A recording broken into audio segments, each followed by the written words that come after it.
Wagner en Amérique du Sud, vous êtes au courant? Ah oui, les Américains sont en état de bouillissement. On établit que les militaires de Wagner seraient partis au Venezuela pour aller soutenir Nicolas Maduro.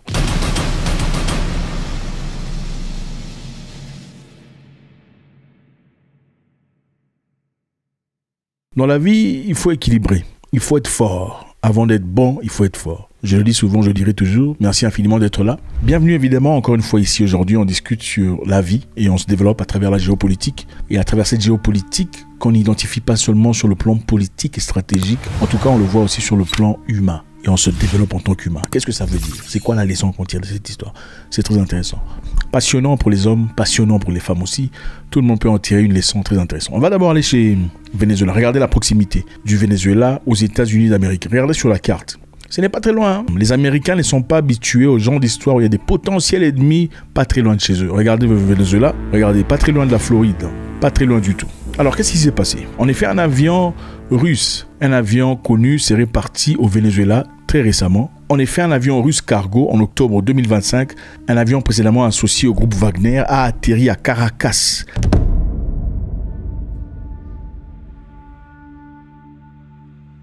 Parce que l'appareil aurait emprunté un itinéraire très particulier. Au lieu que l'avion ne survole directement au-dessus de l'Europe pour aller en Amérique du Sud, l'avion serait parti par l'Arménie, l'Algérie, le Maroc, le Sénégal, la Mauritanie, afin d'éviter l'espace aérien occidental. Intéressant, n'est-ce pas? Alors, qui opère cet avion? L'avion est opéré par Aviacom Zitotrans. Okay? Aviacom Zitotrans, cet opérateur en effet spécialisé dans le transport des fret lourds, notamment des appareils précédemment liés à la logistique de Wagner. Alors, cette entreprise opératrice Aviacom Zitotrans est sanctionnée et censurée par les États-Unis d'Amérique. Okay? Donc, on le connaît. Comme on le connaît, on l'a vu, on l'a perçu à travers les radars. On a pu le localiser et savoir que voilà, c'est un avion et une entreprise généralement qui travaille avec Wagner. Ils ont atterri à Caracas et ça fait peur à tout le monde. Pourquoi ça fait peur? Parce qu'il faut savoir se faire respecter dans la vie. C'est ça. On n'accepte pas n'importe quoi. À un moment donné, il faut savoir se mettre devant la porte de sa maison et y laisser sa peau. Et pas pleurnicher devant le Créateur. Oh Seigneur, il faut nous sauver. Oh, Dieu va finir notre problème. Dieu ne finit pas les problèmes des gens comme ça. Hein. Dieu finit les problèmes des gens forts. Je répète, Dieu finit les problèmes des gens forts. Vous pouvez tirer n'importe quel verset où c'est le Dieu des faibles. Continuez dans la faiblesse, vous allez pleurer.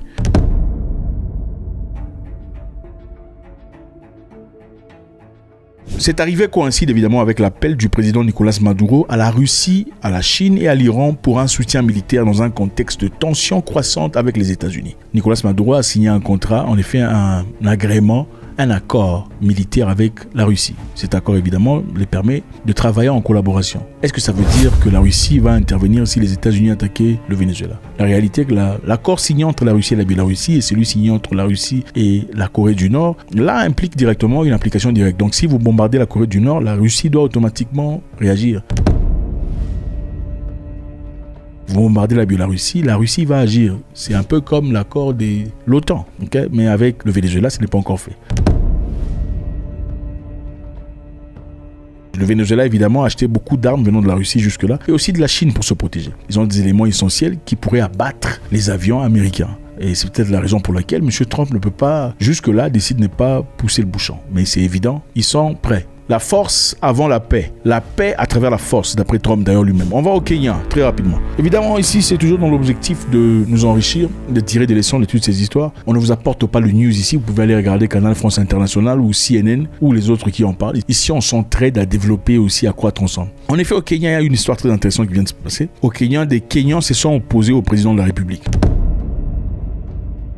Le président de la République, M. Ruto, le monsieur ici, a fait un tweet ou un X, comment vous appelez ça chez vous? X, on appelle ça Twitter parce que voilà, nous sommes des anciens. Il a fait un tweet disant félicitations à son homologue tanzanien. Cette dame ici, Madame Sulu, qui vient de gagner ses élections avec 97%, évidemment, ce genre de score, on ne voit qu'en Afrique, nulle part ailleurs. C'est intéressant, les 97, c'est toujours en Afrique. Jamais vous ne verrez ça dans un pays qui se respecte. Bref, monsieur le Kenyan président a fait un tweet disant félicitations à mon homologue, tout le bazar, pour avoir gagné ces élections. Et au nom de tous les Kenyans, on vous félicite et on vous souhaite machin histoire. Et au nom de tous les Kenyans sont fâchés. Regardez sur son tweet, directement, la première chose qui a été faite, c'est quoi? Les Kenyans sont partis ajouter une note. sur le tweet de leur président, disant tout ce qui est écrit ici en contexte est l'opinion du président, pas l'opinion du peuple kenyan. Ce qui est écrit ici est l'opinion de l'auteur, ce n'est pas l'opinion des Kenyans. Donc c'est ça.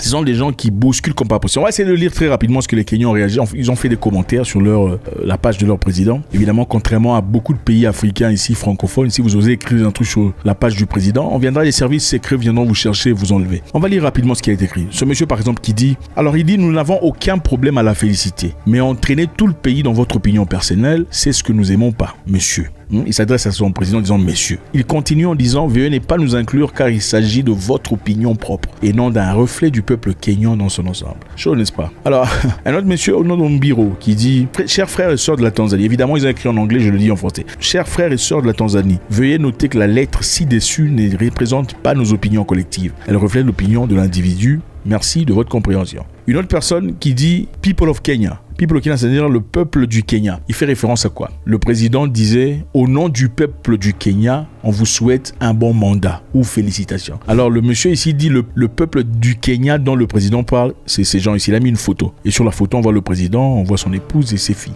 Donc le monsieur dit, quand il parle du peuple du Kenya, il fait allusion à sa famille, à lui, pas à nous tous. Il y a un autre monsieur ici qui dit I knew a butcher wouldn't hesitate to congratulate another butcher. Je savais qu'un boucher n'hésiterait pas à féliciter un autre boucher. C'est une façon de dire, comme la pagaille qui s'est passée au Kenya récemment, les Kenyans sont sortis dans les rues, ce sont des gens qui rigolent pas. Chez eux, quand ils se fâchent, ils sortent dans les rues, il y a des gens qui tombent, mais ils gagnent toujours ce qu'ils cherchent. Ils n'ont pas peur. Oh non, moi je vais aller mourir. Oh, c'est l'armée qui donne le combat. Non, ce sont des jeunes, Gen Z. Des gens nés en 2000 qui sortent dans les rues pour aller réclamer leurs droits. Et à l'époque, je pense que c'était l'année passée, beaucoup sont tombés dans les rues, ils ont été fusillés. En faisant allusion à cela, il dit à un boucher qui félicite un autre boucher. Pourquoi il dit ça? Parce que clairement, en Tanzanie, il y a quelques jours, il y a eu le feu qui brûlait de partout. Les gens étaient contre ce qui se passait. Pourquoi? Parce que les gens accusaient cette dame, président de la République, de carrément taire l'opposition en jetant certains en prison et en disqualifiant d'autres des courses des élections. Tendance qui apparemment est copiée, manifestement fait par tous les présidents. C'est bizarre, hein? Au Cameroun, le monsieur ici est président à 92 ans. Il y a aussi dans d'autres pays ici, enfin bref, on va pas entrer dans les détails, c'est une folie. Et on ne sait pas pourquoi on cherche la démocratie, pourquoi on a cherché la liberté. Il fallait carrément laisser les Blancs continuer à diriger l'Afrique dans ce cas, parce qu'il n'y a aucune différence. Okay? Entre la colonisation et ce qu'on voit aujourd'hui, bon, enfin, c'est ça, n'est-ce pas? C'est quoi la différence? Bref,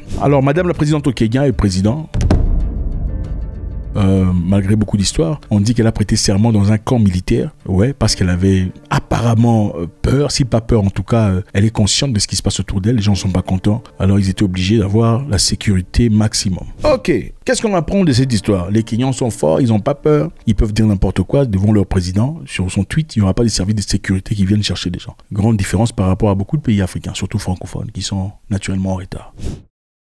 On va en Zambie. La Zambie est un pays très intéressant, très intéressant. En effet, il y a une histoire que je souhaiterais partager avec vous. Je pense qu'elle est quand même une histoire qui touche. En effet, en Zambie, le président c'est monsieur ici, Hichilema, monsieur là. Au fait, en parlant du monsieur Hichilema, il faisait partie des 3 présidents qui se sont présentés à la journée du président de la Tanzanie. Okay, il y avait lui, le président de la Tanzanie, président du Burundi et président de la Somalie, qui étaient des chefs de l'État qui s'y sont présentés. Généralement, dans des circonstances pareilles, il y a beaucoup de chefs d'État venant de partout en Afrique pour venir soutenir. Mais là, il n'y en avait que 3. Ça veut dire quoi? Point d'interrogation. Enfin bref, parlons du président zambien.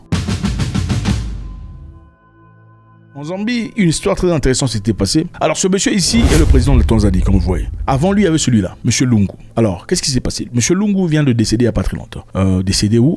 À l'étranger, en Afrique du Sud. Pourquoi? Parce qu'il partait se faire soigner. Il était en difficulté, on dit qu'il avait un cancer, d'autres disent qu'il y avait une maladie qu'on ne comprend pas. Enfin bref, c'était ça. Qu'est-ce qui se passe avec monsieur Lungu? Monsieur Lungu, son corps est resté coincé en Afrique du Sud pendant longtemps. Pourquoi? Parce que sa famille ne voulait pas que son corps rentre au pays pour être enterré. Évidemment, quand on est président de la République, il est tout à fait naturel d'être enterré avec les honneurs nécessaires qui viennent avec. Et le gouvernement actuel voulait que le corps rentre au pays pour qu'il soit enterré selon la loi du pays. La famille a refusé, évoquant que M. Lungu aurait souhaité ne jamais être enterré entre les mains de ce président Hichilema. Donc sa haine a traversé même la mort. Okay? La haine de l'un contre l'autre a traversé la mort. Il a dit, celui-là, même si je meurs, jamais il doit foutre la plante de son pied à côté de mon corps sans vie. Et sa famille, évidemment, souhaiterait respecter sa décision.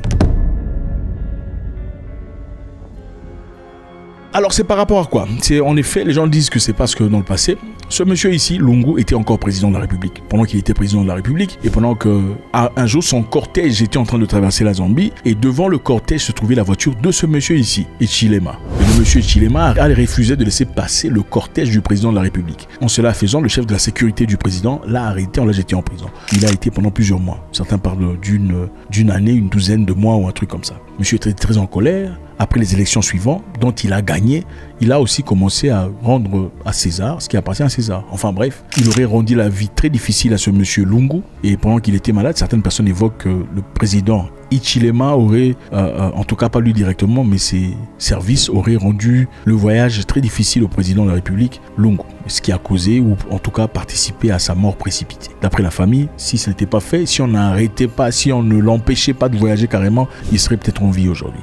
C'est l'une des raisons de la haine qu'ils ont à l'égard du président actuel. Alors c'est ça, c'est aussi une question très intéressante parce que pourquoi il fallait voyager pour aller se faire soigner? Parce que généralement en Afrique, quand on est au pouvoir, on ne se soucie pas de ce genre d'histoire.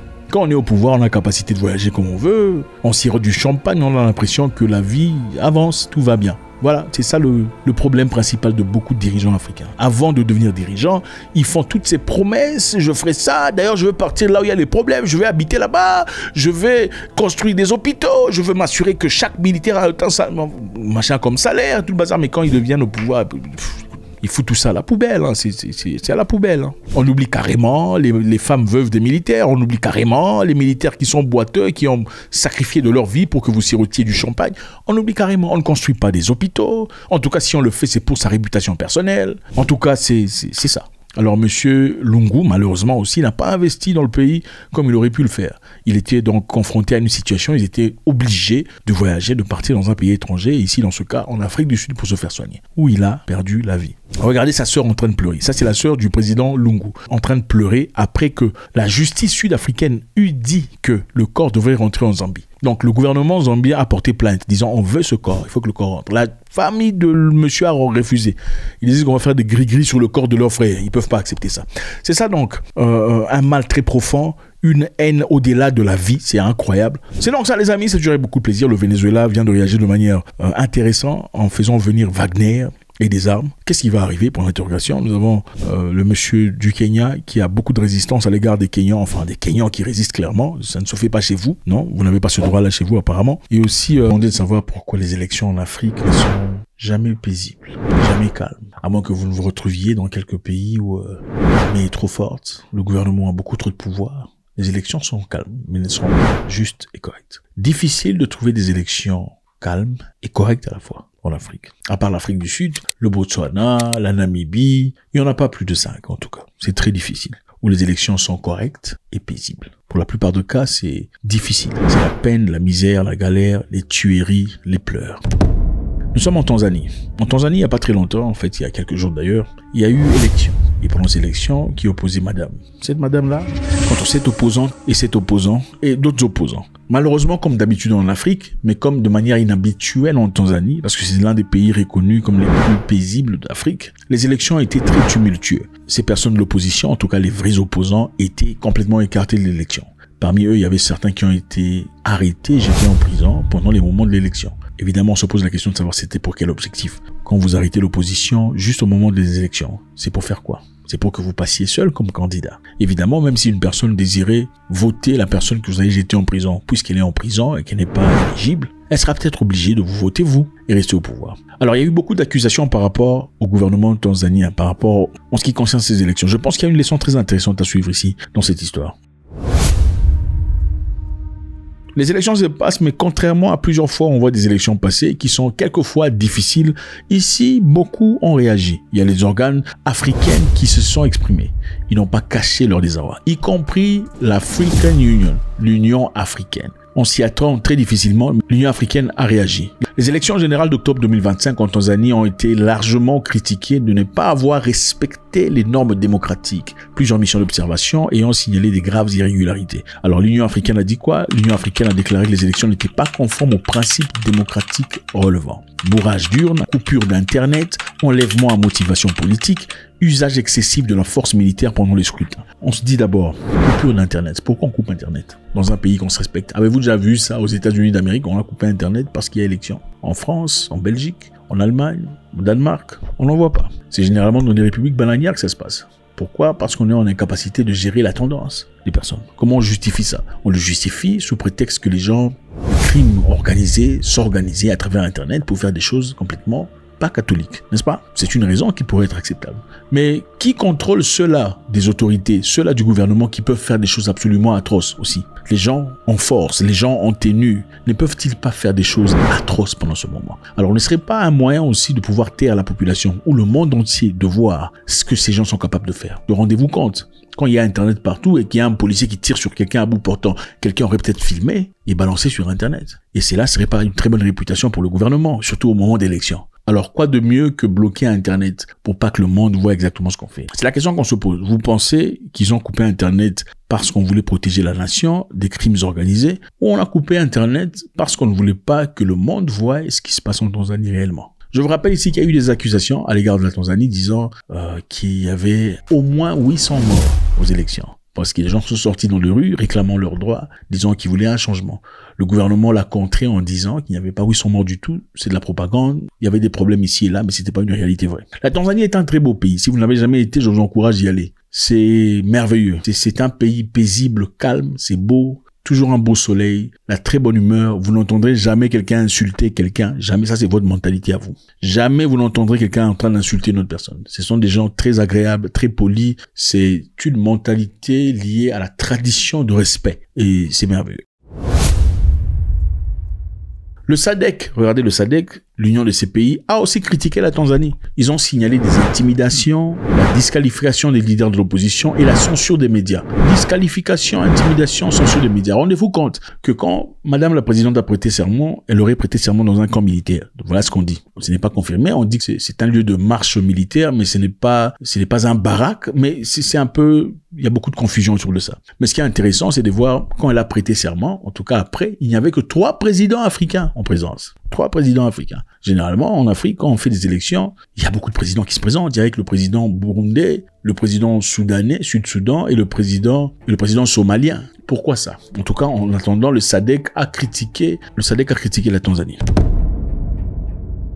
Le ministre des Affaires étrangères Mahmoud Tabi Kombo a rejeté les critiques qualifiant d'ingérence étrangère. Les Africains sont en train de s'ingérer dans les histoires de l'Afrique. Voilà ce qu'ils ont dit. Le Zimbabwe n'est pas un pays très respecté en Afrique, croyez-moi. Mais le Zimbabwe a fait une réaction. Le vice-président zimbabwéen, Constantino Chiwenga, a dit se préoccuper, qualifiant la situation de troublante et exhortant la Tanzanie à préserver son héritage de leader de mouvement de libération africaine. Troublante! Ça, c'est le Zimbabwe qui dit. L'opposition a dit qu'il y avait 700 morts. 700 personnes auraient été exécutées. Pendant que le gouvernement dit que c'est pas vrai, il y a simplement 3 personnes qui ont été... Ce sont des histoires par couche ici et là, c'était pas répondu partout. En tout cas, c'est bien triste de voir ça, un climat de peur en Tanzanie, un pays que je respecte, un pays paisible. Moi, je le classifie à côté du Ghana, du Sénégal. Ce sont des pays de paix et de calme. Il y a aussi une histoire intéressante, évidemment, avant de finir. En Tanzanie, comme dans beaucoup de pays en Afrique, il y a le bon et le mal. Parmi le mal, il y a aussi l'histoire d'albinisme. Les albinos en Tanzanie sont généralement maltraités. Ouais, ils sont généralement tués et si pas tués, en tout cas on prend des parties de leur corps dont on pense posséder de pouvoirs magiques qu'on pourrait utiliser pour le succès, l'argent, pour gagner les élections politiques et tout le bazar. Donc généralement pendant les moments des élections, pendant les campagnes électorales, il y a beaucoup d'albinos qui sont tués. Il y a par exemple le cas de cette dame qu'on appelle Mariam, que je connais personnellement, qui s'est exprimée aussi publiquement récemment en disant, elle dit la première chose qui me vient à l'esprit pendant les élections, c'est la peur. La peur pourquoi? Parce qu'elle a été victime dans le passé. Elle dit, je sais que les meurtres des personnes atteintes d'albinisme se produisent surtout pendant des périodes électorales en Tanzanie, lorsque les croyances liées à la sorcellerie s'intensifient. C'est pourquoi je ne me précipite pas aux campagnes, j'ai tellement peur. L'albinisme, qui touche environ 30 000 personnes en Tanzanie, est une maladie génétique rare qui réduit la production de la mélanine, le pigment responsable de la couleur de peau, des yeux et des cheveux. Donc, la raison pour laquelle vous avez une peau noire, si vous en avez de noir, c'est parce que vous avez la mélanine un peu en excès, ou vous en avez au degré qu'il faut. Le moins vous avez de mélanine, le plus votre peau devient pâle.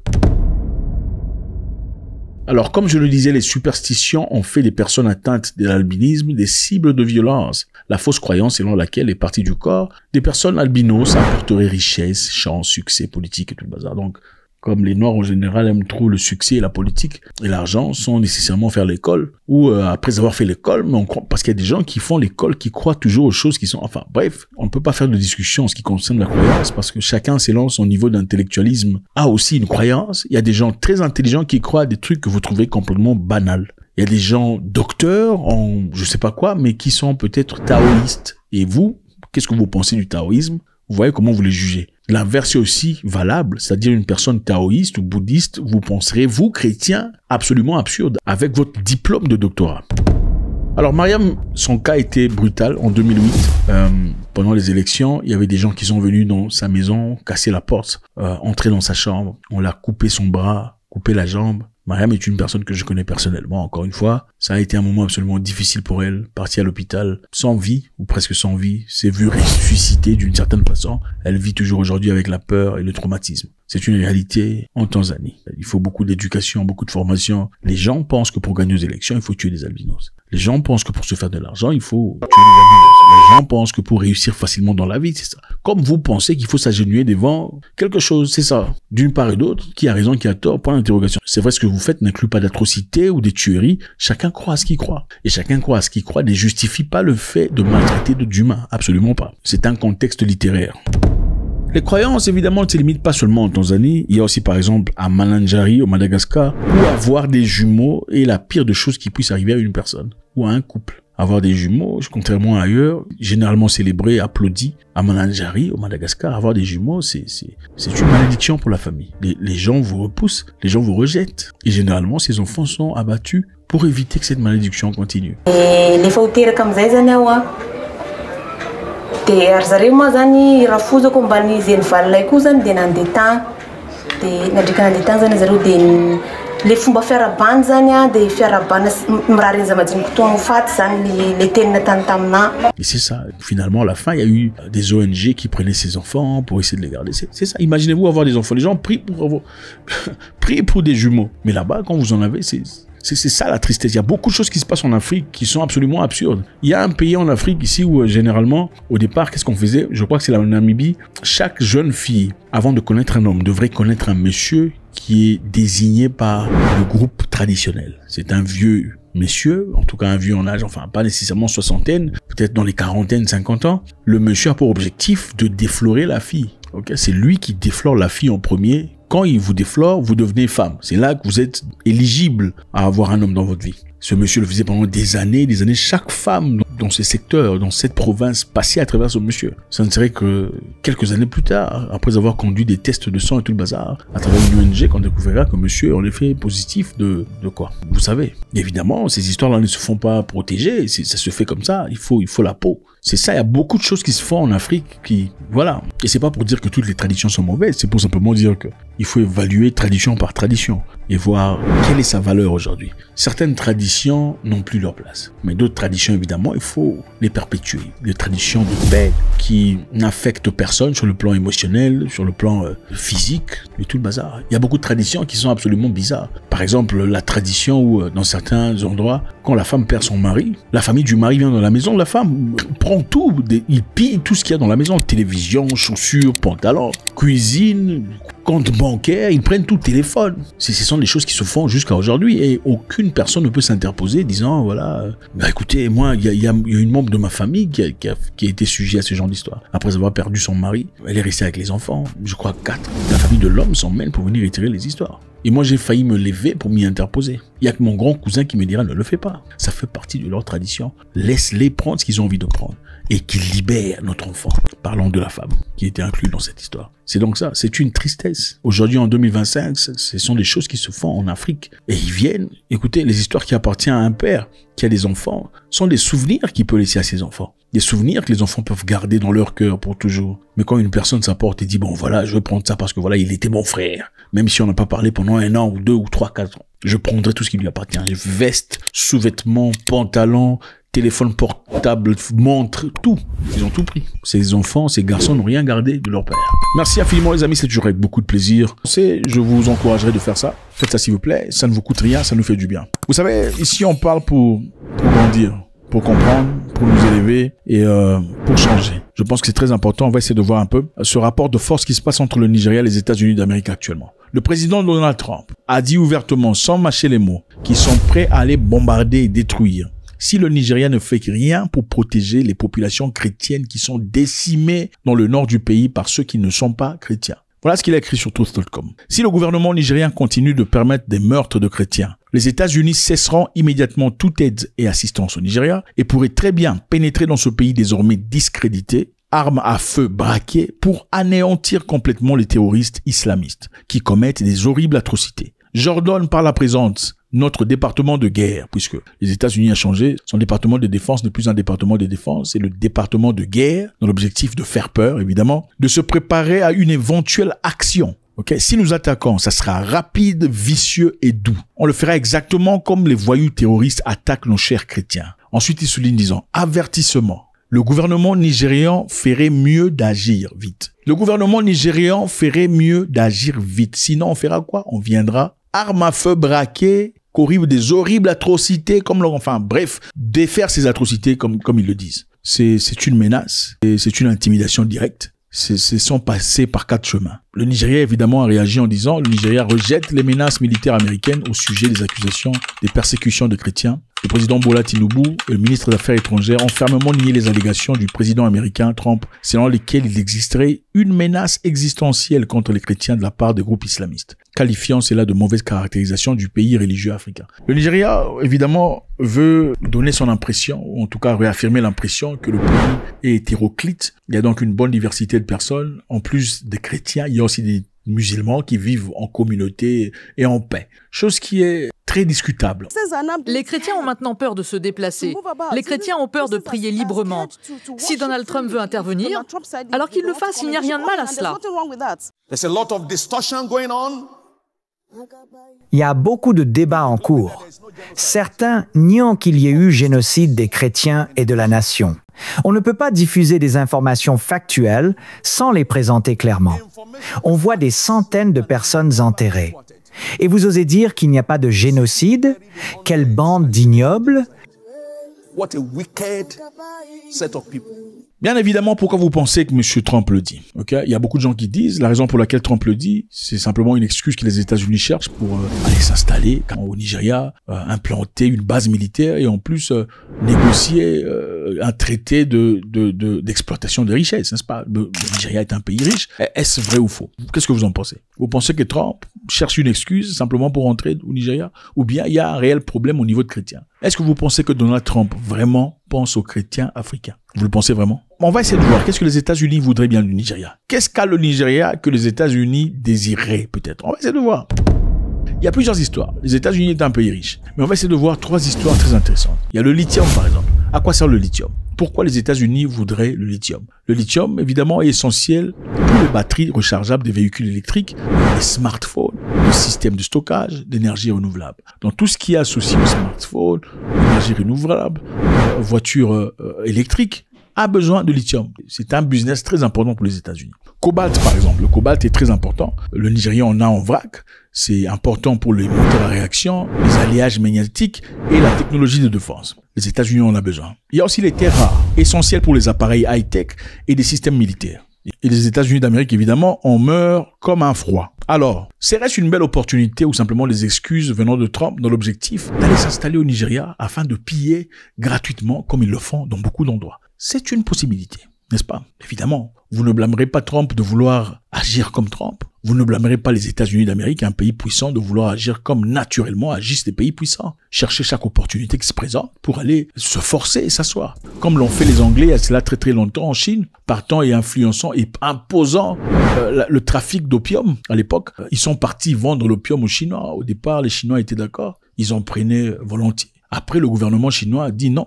En tout cas, l'hiérarchie, on n'en veut plus. Qu'est-ce qu'ils ont fait? Ils sont allés à la guerre contre les Chinois, forçant l'opium, qui est une drogue, aux Chinois. Ils ont forcé ça. La deuxième guerre de même, ils sont venus aider par la France à attaquer la Chine pour forcer l'opium. C'est ça, les nations puissantes. Est-ce que vous en voudrez à une nation puissante de vouloir imposer ce que les nations puissantes naturellement imposent? Encore une fois, est-ce vrai que M. Trump ou les États-Unis d'Amérique cherchent une opportunité pour aller se forcer au Nigeria et piller? C'est une possibilité. Mais est-ce que cela exclut le fait qu'il y a des gens qui sont principalement chrétiens qui sont tués en vrac au Nigeria? Absolument pas. Donc, faudrait-il blâmer Trump de vouloir venir chez vous pendant que vous ne fournissez aucun effort pour résorber les problèmes que vous avez à l'intérieur? Absolument pas. C'est simple. Y a-t-il des gens qui sont tués au Nigeria? Beaucoup de gens. Comment? Par des gens du Nord. Le Nigeria, pour ceux qui connaissent pas, le Nord est principalement islamique. Le Sud est principalement chrétien, animiste et autre chose. Okay? La partie du Nord a ses lois. Les lois sont différentes. Généralement, dans le secteur de Kano, il y a la loi du charia. C'est une loi totalement différente aux lois western, aux lois romaines, aux lois africaines que vous connaissez en général. Là-bas, d'ailleurs, récemment, j'ai vu une vidéo où il y avait, pendant qu'ils jeûnaient, ou récemment, pendant qu'ils étaient en carême, il y avait des gens, il y a eu des dames qui sont parties vendre des bananes. Elles ont été arrêtées, ils ont été flagellés, battus, jetés en prison pendant un temps. Des hommes ont été tabassés, il y a 2 ou 3 qui ont eu la mâchoire cassée ou quelque chose comme ça. C'est une loi difficile. Enfin, posez-vous la question. Une personne qui vend à manger pendant la période de carême, qu'est-ce qui serait la raison pour laquelle il le ferait? Simplement parce qu'il n'a pas d'argent. Donc, il n'y a pas d'emploi. Le manque d'emploi l'a poussé à aller vendre des histoires pour avoir de quoi manger le soir pour ses enfants, n'est-ce pas? Si tout le monde est en carême, ses enfants sont en carême aussi. C'est-à-dire à la fin, quand il faut déjeuner, il faudrait bien qu'on mange quelque chose. Elle mangerait quoi? La population de 227 millions d'humains. Et le gouvernement n'a pas assez d'emplois pour tout le monde. Faudrait-il en vouloir à une maman qui cherche comment faire de l'argent pour nourrir ses enfants après leur carême? Non. Faudrait-il prendre cette maman et la tabasser et la battre? Je ne sais pas. Point d'interrogation.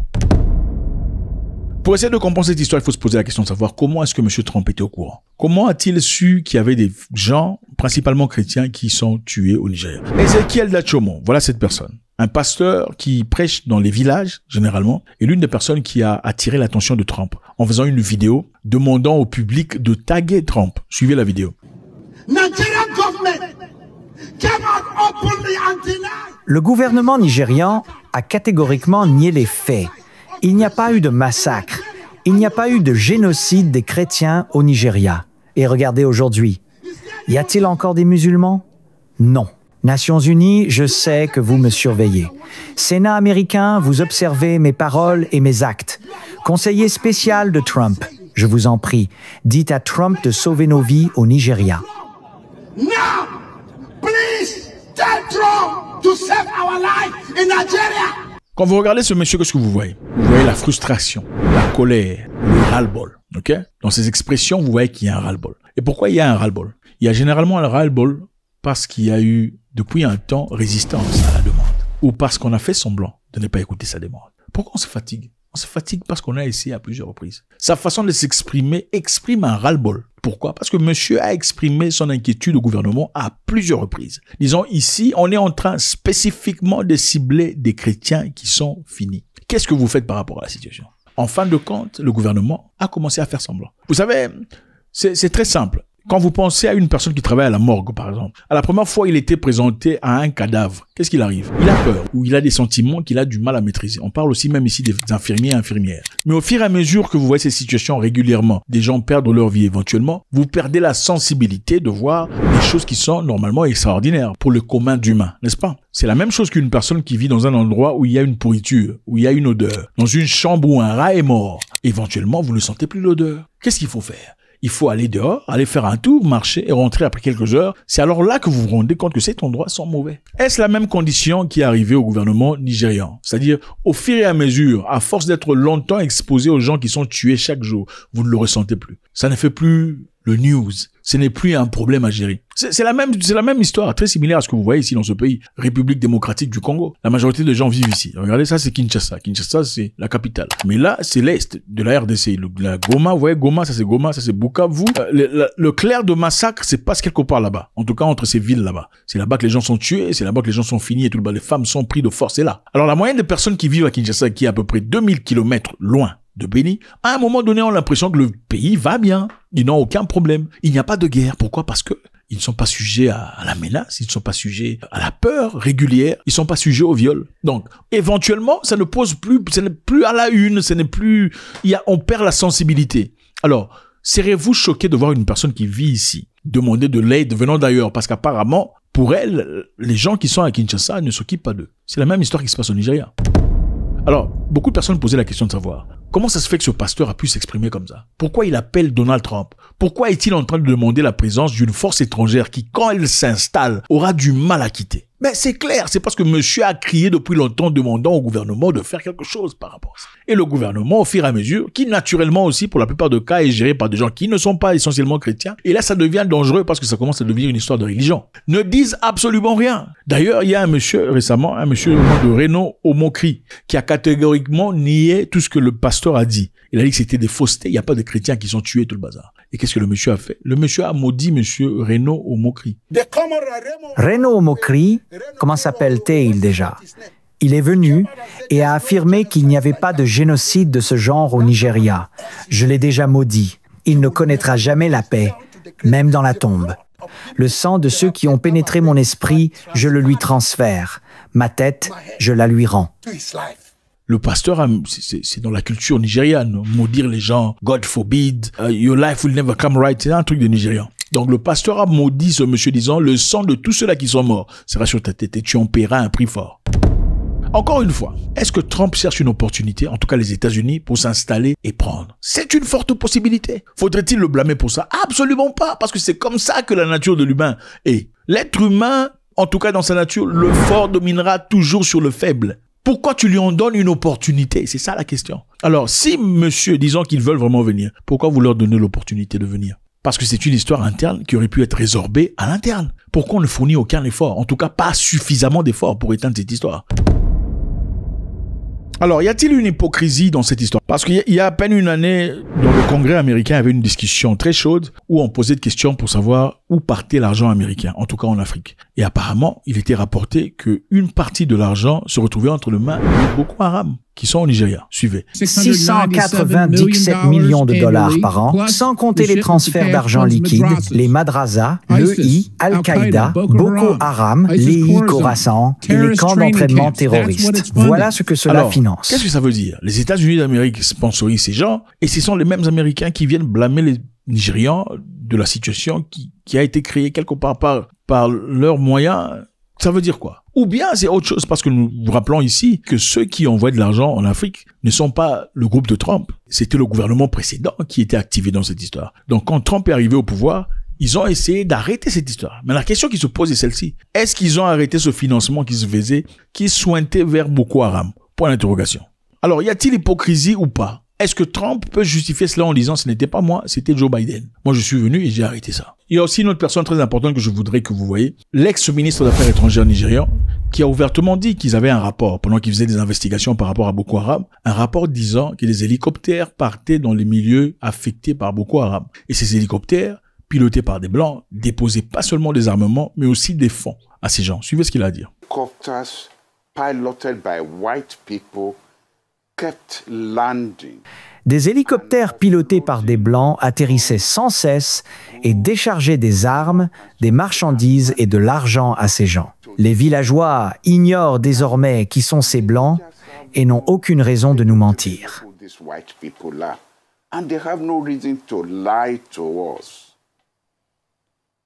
Nous avons commis une erreur. Certains d'entre nous, au sein du comité Boko Haram, avons fait une erreur. Nous pensions que c'était les Français qui étaient responsables. Or, un membre du Congrès américain a démenti. Ce sont bien les Américains qui font cela.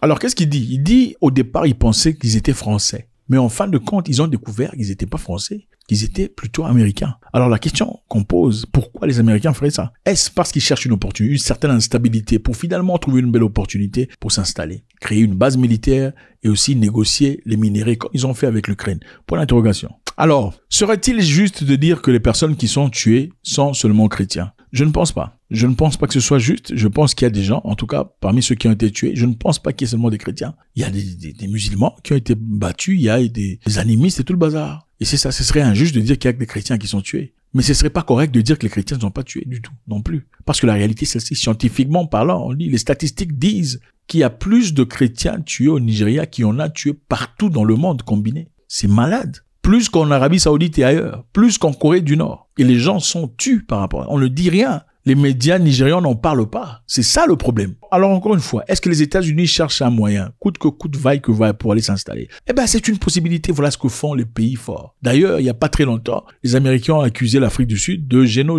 contre les Blancs, n'est-ce pas? Alors, est-ce vrai que les Blancs étaient tués ou sont tués en Afrique du Sud? Absolument vrai. Sont-ils fermiers? Oui, ils sont fermiers. Alors, y a-t-il seulement des Blancs fermiers qui sont tués? Ce n'est pas vrai. Il n'y a pas seulement des Blancs fermiers qui sont tués. Mais l'accusation est restée transparente. Alors, est-ce que ça veut dire que l'Afrique du Sud doit ignorer l'histoire parce qu'il y a des Blancs et aussi des Noirs qui sont tués? Non. Mais y a-t-il majoritairement de Blancs? Oui. C'est une réalité qui doit être changée.